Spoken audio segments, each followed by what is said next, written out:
Olá, esta é mais uma edição do programa Coletiva, um projeto de extensão da Faculdade de Jornalismo da PUC Campinas. No programa de hoje, iremos conversar com o Monsenhor Celso de Antônio Almeida, professor de Direito Internacional da PUC de Campinas, que exerceu o cargo de diplomata em 1994. Para entrevistar o Monsenhor Celso estão presentes as alunas Andréa Alves, Aline Molica, Carolina Cerqueira e Tássia Vinhas. Tudo bom, Monsenhor? Tudo bem. Muito obrigado pela presença. Eu que agradeço o convite e acredito que vai ser uma oportunidade muito rica, tanto para vocês como também para mim, já que é uma experiência nova para mim, né? Então, vamos ver. Professor, como é que o senhor que cursou teologia foi parar na área de diplomacia, né? Que são áreas bastante antagônicas, né? Foi uma surpresa, inclusive, para mim.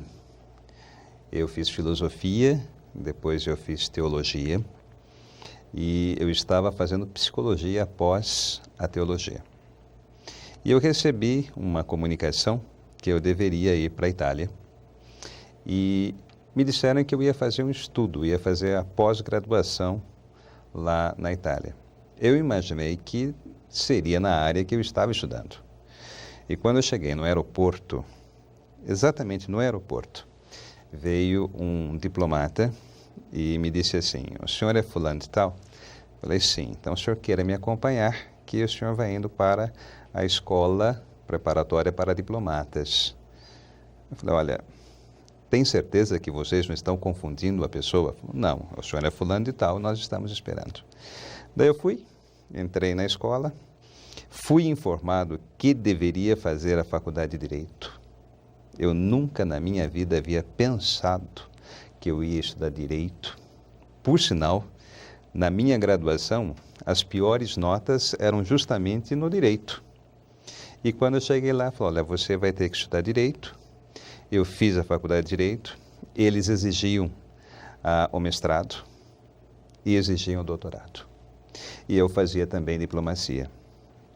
Daí o que aconteceu? Então eu uni o útil ao agradável. Daí eu me doutorei em Direito Internacional Público. Agora, foi uma surpresa para mim. Eu pensei que eu ia ou ficar na área da psicologia, ou ia ficar na área da história, que é uma área que me agrada. E de repente eu me vi diplomata. Não foi algo que eu havia planejado, que eu havia agregado algum valor para, olha, a minha carreira será de diplomata. Isso aconteceu. Quando me ouviu, eu era diplomata. Eu me recordo que a primeira nomeação que eu tive, ainda bem no comecinho da década de 80, estava próximo ao Natal, eu ainda estava fazendo a escola, e me disseram, olha, tem um diplomata na embaixada lá na Suíça, e ele vai tirar férias, e estão precisando de alguém para ir cobrir lá. Então, você prepara suas malas que você está indo para a Suíça. Falei, mas assim? Falou, pode ir. Falei, e a faculdade? Falou, depois você dá um jeito. E, de repente, eu me vi na Suíça como diplomata. Daí começou. Foi. Passei por alguns continentes e o meu último posto foi justamente na ONU. Quando eu daí pedi licença, eu estava com um problema de saúde e pedi para voltar para o Brasil. E eles queriam que eu ficasse em Nova York, dizendo, não, em Nova York tem recursos, tem tudo mais, fica aí. Né? Falei, não, mas eu quero voltar para o Brasil. Falei, então nós te damos aí alguns meses para você ficar. Eu fiquei e esses meses estão se multiplicando e todo ano eles mandam uma cartinha dizendo assim, e você não vai voltar? Eu sempre coloco, olha, estou ainda pensando na minha situação. E vai fazer quase 10 anos que eu estou fora hoje. Logo que eu cheguei ao Brasil, a PUC me convidou para umas aulas. Estava começando o curso, no curso de Direito, as aulas de Direito Internacional. E precisavam de um professor. Ele falou, olha, você acabou de vir do exterior. Você tem doutorado na área e nós estamos precisando de um professor. Que tal você ficar aqui? Eu falei, bom, então quantas aulas são? São 2 aulas por semana. Quanto tempo? Até a gente resolver aqui. E praticamente vão indo para 10 anos de universidade. Voltando um pouco à questão da diplomacia, como você vê a questão dos conflitos religiosos na posição de Monsenhor? Logo que eu voltei para o Brasil, o Centro de Estudos Estratégicos da Unicamp me chamou para uma conversa. E eles diziam o seguinte, para nós, os conflitos religiosos vão ganhar muito espaço no século XXI.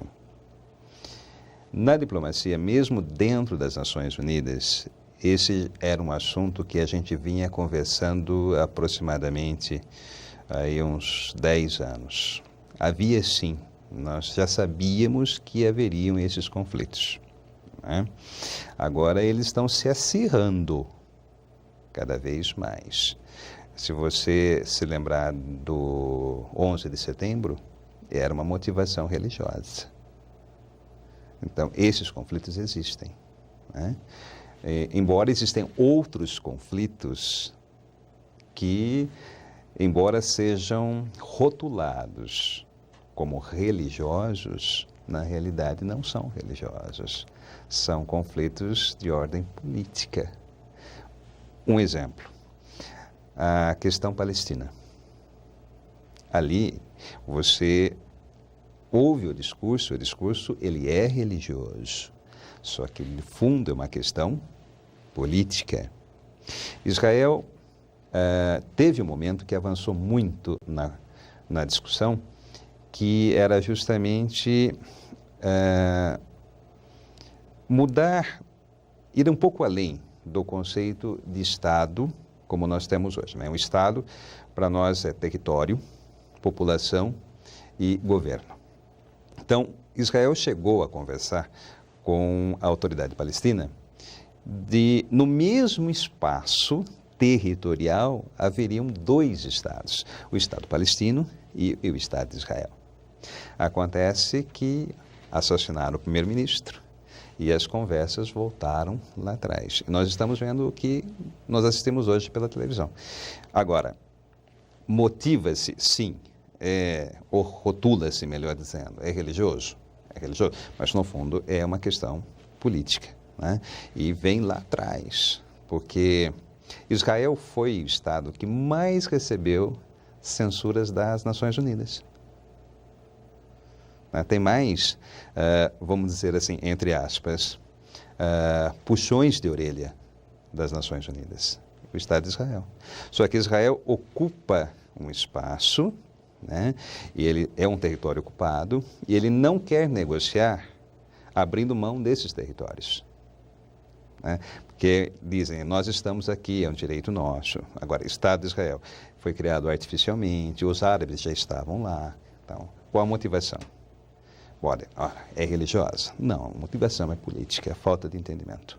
Você acha que um dia esse entendimento, essa questão parece eterna, um dia ela vai se resolver?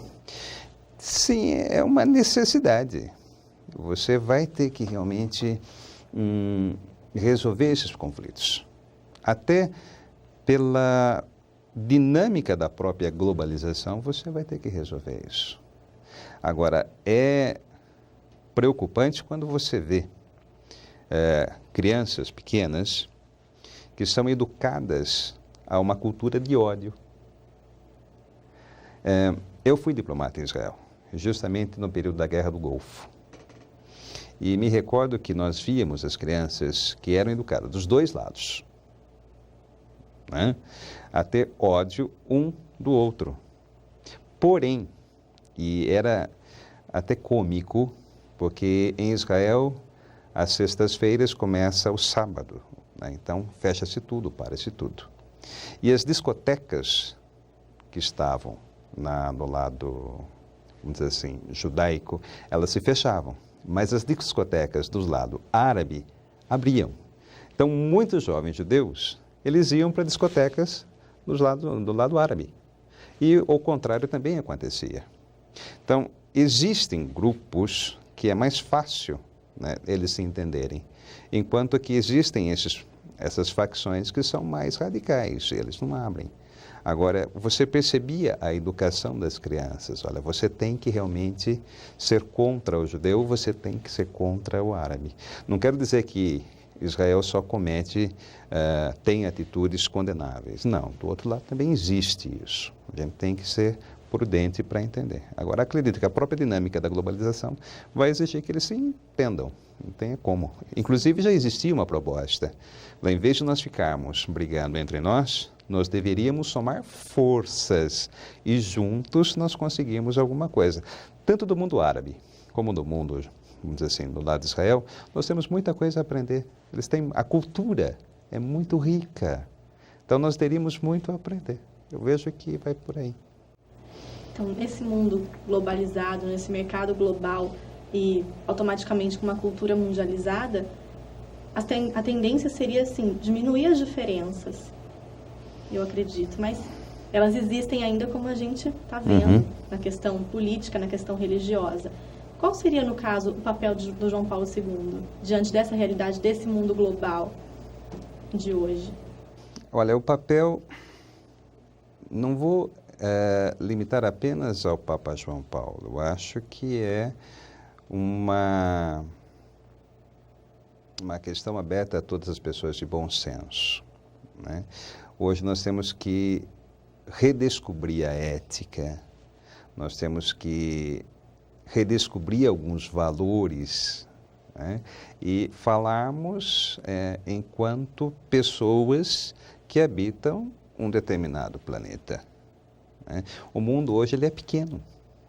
Se nós contemplarmos os avanços tecnológicos que nós temos, eu vou lhe dar um exemplo. Quando eu comecei a fazer o curso técnico, isso faz algum tempo, eu me recordo que comprar uma calculadora era um feito grandíssimo. A minha primeira calculadora, eu a comprei e a paguei em 36 meses. Certo? Porque era um objeto. Então, dava status você caminhar, ir para a faculdade e você vir com uma calculadora do lado. Hoje, você vai comprar alguma coisa e você recebe de brinde uma calculadora, né? Além de ser um tijolo enorme. Então, um avanço tecnológico, nós não imaginávamos que ia chegarmos onde estamos hoje. Eu acredito que para o futuro nós não vamos ter mais domicílio. Nós vamos ter ou um celular, né, conectado aí via satélite e um e-mail. Então, você vai ser localizado em qualquer parte do mundo, né? Agora, quais são os valores éticos? Que nem nós falamos hoje com a pós-modernidade. Certo? Então, nós vencemos a modernidade, estamos na pós-modernidade. A questão do emprego. O emprego está desaparecendo em todo lugar do mundo. Certo? Então, como vai ser o perfil desse trabalhador? Correto? Então, hoje, valorizar o ser humano. É interessante que a globalização oferece essa contradição.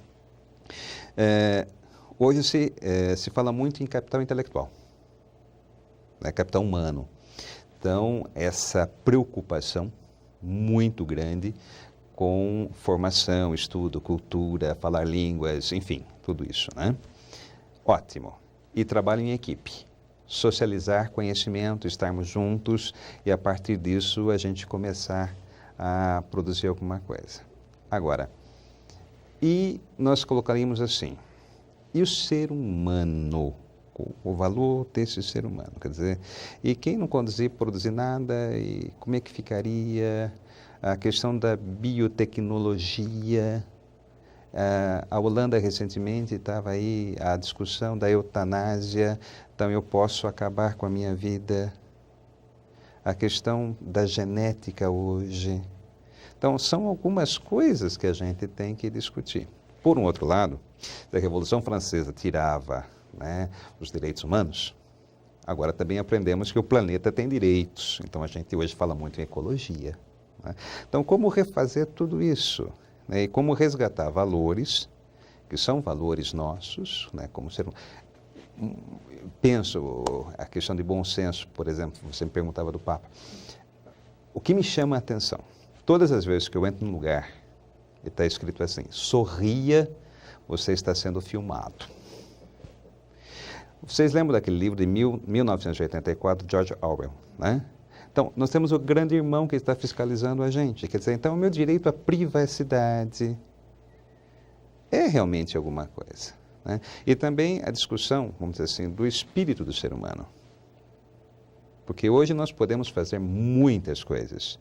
E o ser humano espiritual, né? Qual é o sentido da vida? Vou ter que interromper o senhor um pouquinho para o nosso intervalo. Em seguida, voltaremos com o professor Celso, de Direito Internacional da PUC de Campinas, para falarmos sobre diplomacia na nova ordem mundial. Até já!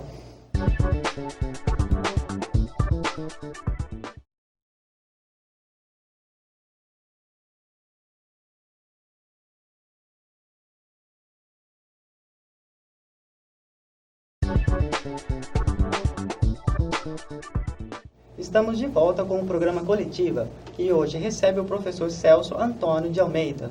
Professor, voltando ao assunto de diplomacia e teologia, a gente tem uma pergunta agora no monitor do professor aqui da PUC de jornalismo, Celso Falaschi. Parece que as instituições como um todo não estão exercendo seus papéis. Por que o Vaticano não teve uma atitude mais decisiva no conflito Estados Unidos e Iraque? Meu colega de magistério, nós trabalhamos juntos em algumas unidades. Ele faz a pergunta sobre a atuação da diplomacia. A diplomacia tem um lado que aparece e tem um lado que não aparece. É como um iceberg. Aquilo que nós vemos é muito pouco. Aquilo que está embaixo é muito. Primeiramente, a Santa Sé, o próprio Papa João Paulo II fez discursos muito duros contra a guerra. Depois, a própria diplomacia da Santa Sé, ela teve uma atuação muito intensa, não somente nesse conflito. No conflito anterior, ela também teve um papel muito significativo. E foi uma, inclusive, que lutou e discutiu o pós-guerra, porque queriam, vamos dizer assim, estrangular o Iraque. E nós levantamos a voz em defesa de uma população que é uma população como todos nós, uma população que sonha, uma população que quer viver bem, uma população que quer ter família, uma população que gosta de celebrar a vida. Então, você tem que perceber isso. Nós temos que garantir que dentro do espaço internacional tem muita coisa que a gente pode garantir. Então, existe sim uma atuação. Talvez, é bom lembrar que a imprensa norte-americana, a mídia norte-americana, ela é muito forte. Então, ela passa muita coisa e, inclusive, no dia do conflito, a televisão norte-americana, ela não colocava vozes contrárias à intervenção americana. Durante toda essa preparação do conflito, tudo que era contrário, essas grandes manifestações que aconteciam no mundo todo, não eram vistas pelo cidadão norte-americano. Então, já existe aí uma questão que tem que ser discutida. Então, não diria que a Santa Sé não agiu. Acredito que ela agiu sim e continua agindo até hoje. Inclusive que ela não retirou o seu embaixador do Iraque. Continua lá. E como que é possível falar em direito internacional diante desse panorama atual da globalização? A sua pergunta realmente ela é muito pertinente. Que veja bem, nós tínhamos um referencial que era chamado de Nações Unidas. Era uma organização internacional e como organização internacional é sempre um espaço permanente de debates. O que aconteceu? Quando os Estados Unidos decide unilateralmente uma intervenção no Iraque, faz um discurso dizendo que existiam bombas que depois ninguém encontrou. tinha isso, fez aquilo e ninguém conseguiu provar nada. E age contra o próprio Conselho de Segurança. Então, nós começamos a discutir qual é o papel das Nações Unidas hoje. E parece que há um consenso internacional, que nós temos que repensar esse espaço que é a Organização das Nações Unidas. Então, ela tem que voltar a ser realmente esse espaço. Ela tem que ser um local de debates, para que justamente se evite esses conflitos. A Carta das Nações Unidas, o Tratado Constitutivo das Nações Unidas, ele começa dizendo assim: nós que já passamos por 2 guerras, né, e conhecemos tanto o sofrimento do ser humano, hoje decidimos criar esse espaço de debates para que evitar justamente que as pessoas, que as populações, que os povos conheçam realmente o novo sofrimento. Então, agora um país que, sem dúvida, hoje é o país mais poderoso do mundo, resolve adotar um papel, né, assumir um papel de polícia, dizendo: olha, eu tenho a verdade do meu lado, eu sei o que é bom para o mundo. Então a gente começa a discutir. O próprio secretário-geral das Nações Unidas já fez esse discurso: olha, nós temos que repensar um pouco o papel das Nações Unidas. Se você me colocasse assim, olha, hoje existem 2 organizações internacionais que são, a toda hora estão na mídia: as Nações Unidas e a Organização Mundial do Comércio. Né? Então parece que existe muito enfoque sobre o comércio internacional. Essa última reunião agora de Cancún aparecia na mídia toda hora. Agora, nós também temos um outro lado, que é esse grande espaço, que é das Nações Unidas. E a gente tem que aprender a debater. E, voltando um pouco, com a internet, né? Hoje nós conseguimos entrar em contato com o mundo todo. Então, as notícias hoje estão praticamente... O que aconteceu, imediatamente o mundo todo está sabendo, correto? Então, há um debate, a opinião pública internacional, ela está pressionando para isso também, né? Eu acredito até agora, uma questão muito nossa aqui, dentro da universidade. Essas discussões, elas passam também pela universidade. Quer dizer, nós discutimos essas questões, a escola, a rua, quer dizer, nós estamos discutindo, quer dizer, nós percebemos que hoje nós somos pessoas globalizadas. No curso de análise de sistemas da PUC, eu digo para eles o seguinte: quem é o seu concorrente? A pessoa que faz engenharia elétrica na Unicamp? Não. O concorrente dele é um indiano. Está do outro lado do mundo. Então, hoje nós somos globalizados, né? Hoje eu sou cidadão do mundo. Então, nós temos que começar. Então, como eu vou viver nesse mundo? Quer dizer, eu quero direito à existência. Então, o próprio discurso aí do Papa, né? Olha, o discurso é a existência humana e digna. Então, é claro que sim, tem que repensar um pouco isso. Como é que essa nova ordem, no caso, vai interferir no direito internacional? Já está interferindo. Né? Já. Olha, veja que interessante. Nós temos um bloco que é aqui muito próximo a nós, que é o Mercosul, né? E nós já temos muitos avanços dentro do Mercosul.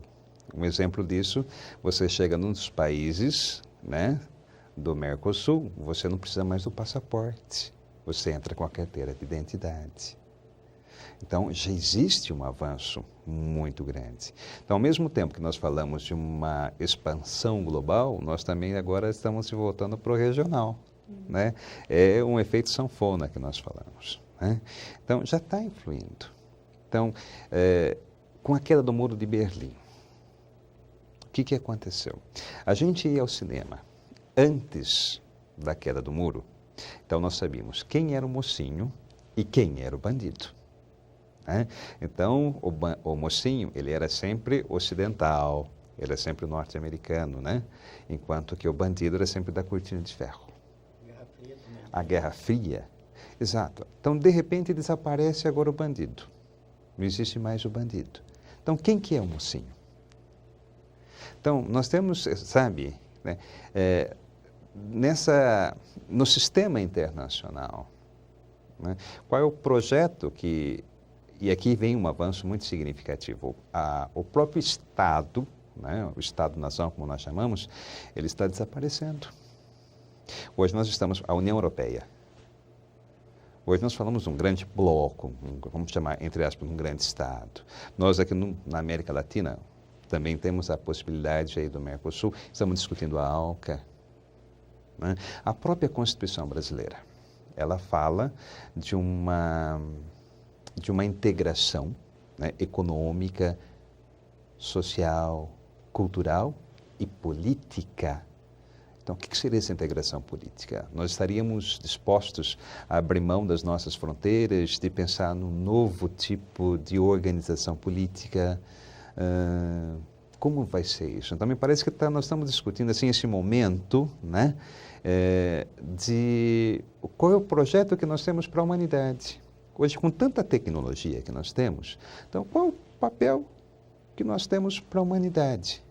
Então, nessa confusão toda, então tem alguns dizendo assim, não, vamos ver quem é liderança, quem conduz a coisa. Mas nós poderíamos, não, qual é o papel para a humanidade?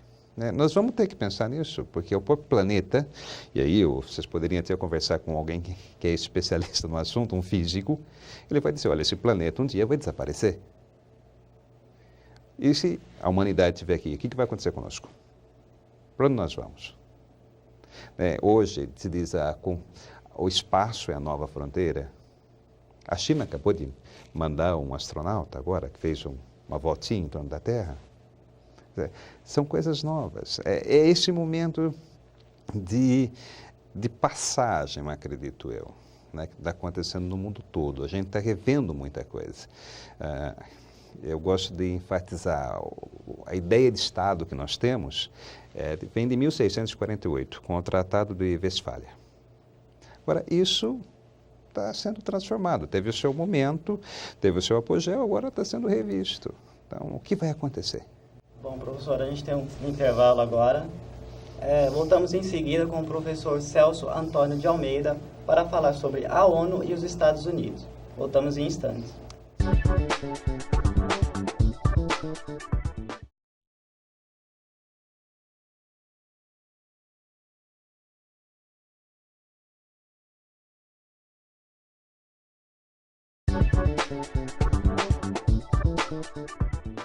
Voltamos com o Coletiva e hoje conversando com o professor Celso de Antônio Almeida. Nesse terceiro bloco, vamos falar sobre o papel da ONU hoje. Mas antes, professor, a gente tem uma pergunta de um aluno aqui da PUC de jornalismo, Leif Ekstrom. Considerando a questão política, o momento político que nós vivemos no Brasil, eu queria saber o seguinte: qual é a relação possível que possa existir entre o Brasil e o Fundo Monetário Internacional? É uma relação... Diplomaticamente falando, né? Não, uma relação, veja bem, muito importante. Eu acho que vocês se lembram quantas manifestações no início da década de 80 foram feitas no Brasil contra o Fundo Monetário Internacional. Nós temos aí um compromisso, uma dívida com o Fundo Monetário. E a política do fundo é justamente uma política monetarista, né? É uma política que trabalha com dados, ela trabalha com números. É uma política que não vê pessoas, não vê gente. E é claro que essa política, ela também vem pautada por um cunho ideológico, né? Se o Fundo Monetário Internacional e o Banco Mundial, eles nasceram para justamente atender as expectativas dos países, entre aspas, em desenvolvimento, então o desenvolvimento que o fundo entende e que o Banco Mundial também entende é o desenvolvimento que é visto a partir de países que são chamados desenvolvidos. Então, existe um pouco essa discussão, embora o próprio pessoal do Fundo Monetário Internacional tenha dito, olha, nós erramos em muita coisa. Então, existe isso. Agora, é bom lembrar que o fundo recebe dinheiro de países que são ricos. Então, aí você já lê né? Um perfil, um conteúdo ideológico para assistência ou para o tipo de presença do próprio Fundo Monetário. Então, quando nós pensamos, eu acho que é muita pergunta dela ali, né? Dessa nova ordem internacional. Então, quando a gente repensa as Nações Unidas hoje, o seu papel nesse sistema internacional, é claro que eu também tenho que repensar o Fundo Monetário Internacional, eu tenho que repensar o Banco Mundial, eu tenho que repensar todas essas outras organizações que compõem aí as Nações Unidas, né? Então, tenho que pensar tudo isso. Então, é claro que, pensando a ONU, a gente vai repensar também essas organizações. E qual que é o papel das organizações da Organização das Nações Unidas, da ONU, hoje? E até que ponto é viável manter a ONU se existe um país como os Estados Unidos, como o senhor mesmo já falou, que se julga o chefe do mundo e ele controla o contexto político, econômico e militar dos demais? Qual que é a função? Olha, eu acho que é importante nós lutarmos pelos nossos avanços e continuarmos avançando mais, né? Então, veja que é importante manter esse espaço? Claro que é importante. Aqui existe até uma reflexão, porque nós falamos Organização das Nações Unidas. A palavra nação para nós é diferente da palavra Estado. Enquanto que você contempla dentro dessa organização internacional os estados. Agora, a nação é um conjunto, é um conceito muito mais amplo do que Estado. Então, a gente tem sim que defender isso. Nós vamos ter que rever a posição.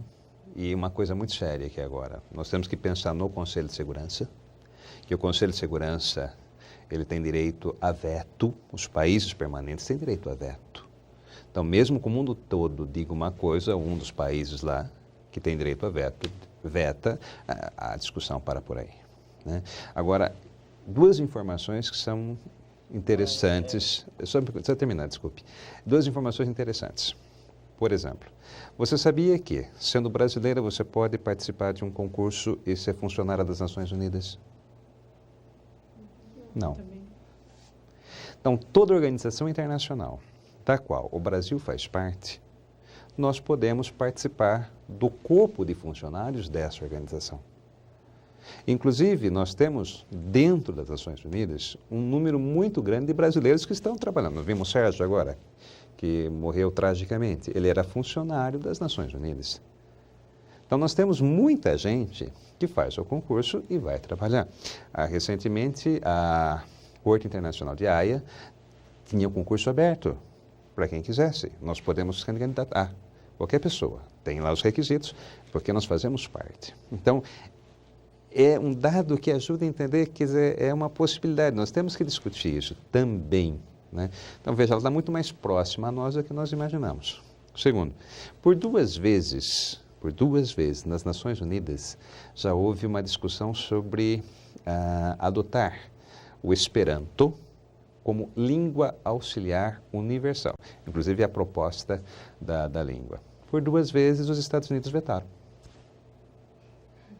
Tá? Por duas vezes. Então, quer dizer, existem avanços, a gente tem que colocar isso realmente e começar a discutir. Agora, se entendemos as Nações Unidas como algo tão longe de nós, então dá a impressão que tem a ver comigo diretamente, né? Mas tem muito a ver. Quer dizer, nós fazemos parte. A globalização trouxe uma coisa nova. Pela primeira vez, o conceito humanidade deixou de ser ideológico para ser de fato. Hoje, com essa facilidade que nós temos de comunicação, o ser humano hoje, a gente consegue entrar em contato com o ser humano. Hoje ele está presente, não é mais um conceito ideológico, um conceito que nós trabalhamos. A própria sociologia está dizendo isso. Então, quer dizer, essa relação, a questão da internet. Nós pegamos adolescentes hoje que estão aqui batendo papo com gente no mundo inteiro. né? Quer dizer, então, tem essa proximidade. Então, eu acho que nós devemos perder um pouco essa timidez e começarmos também a discutir essas coisas que são importantes. O senhor falou sobre o poder de veto, né? Sim. Mas em relação à invasão dos Estados Unidos no Iraque, esse poder de veto não funcionou, né? Porque muitos países europeus foram contra a invasão, a própria ONU Sim. foi contra, mas mesmo assim os Estados Unidos invadiram o Iraque. Foi uma ocupação. Uma ocupação. Saiu, eles ocuparam, só que depois eles... me parecia assim, olha, linguagem muito, diria, até superficial, né, para entendermos. Você quer viajar, quer ir para o Rio de Janeiro, você se preocupa com a passagem de ida e quando chega lá você se preocupa, e aonde eu vou ficar? E como é que eu vou voltar? Então, vamos. E depois? O Congresso norte-americano acabou de aprovar aí uma cota bilionária de ajuda, porque eles estão desesperados. Agora, o que nós vamos fazer aqui? 87 bilhões de dólares. Então, o que nós vamos fazer? E agora? Agora nós precisamos da ONU que venha nos ajudar aqui. Por que não houve o veto? Se houvesse o veto, veja bem, como funciona lá. Os Estados Unidos seria declarado um país agressor. Sendo um país agressor, o próprio regimento das Nações Unidas diz que as Nações Unidas podem se mobilizar para conter esse invasor. Então, nós seríamos obrigados a ficar do lado do Iraque e mobilizarmos contra os Estados Unidos. Quer dizer, isso era impensável, não temos condições de mexer. Para você ter uma ideia, se somasse hoje todas as potências militares do mundo todo e fizermos uma frente contra os Estados Unidos, a gente não consegue. Quer dizer, seria a Terceira Guerra Mundial. Não conseguimos. E o senhor acredita que, nesse caso, por exemplo, então, precisaria de uma reforma nas políticas da ONU? A própria estrutura das Nações Unidas tem que ser revista. Como seria essa? Bom, para começar pelo Conselho de Segurança. Tem que ser revisto isso. O Brasil está pleiteando uma cadeira permanente, inclusive para ter o direito a veto.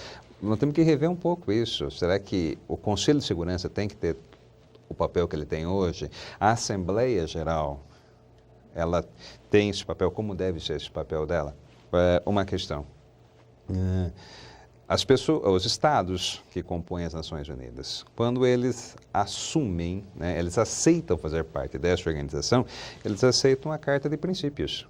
Então, é uma conduta internacional. Então, é previsível, pelo menos deveria ser previsível, a conduta desse Estado internacionalmente. Olha, eu aceitei fazer parte das Nações Unidas, então tem aqui uma Carta de Princípios, o Tratado Internacional. Então, eu vou me comportar desta maneira dentro do sistema internacional. Então, teoricamente, então, ninguém vai fazer guerra contra ninguém. De repente, você vê um escândalo num país falando, não, eu vou.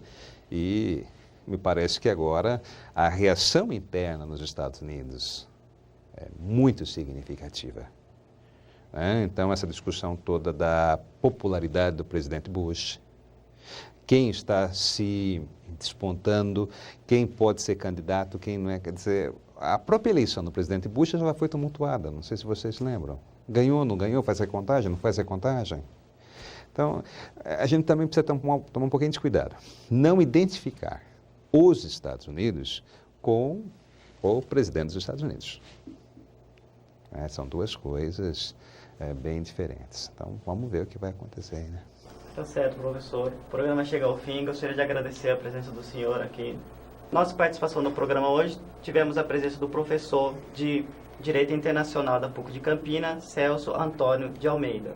O Coletiva é um projeto de extensão da Faculdade de Jornalismo da PUC de Campinas. Até mais, obrigado.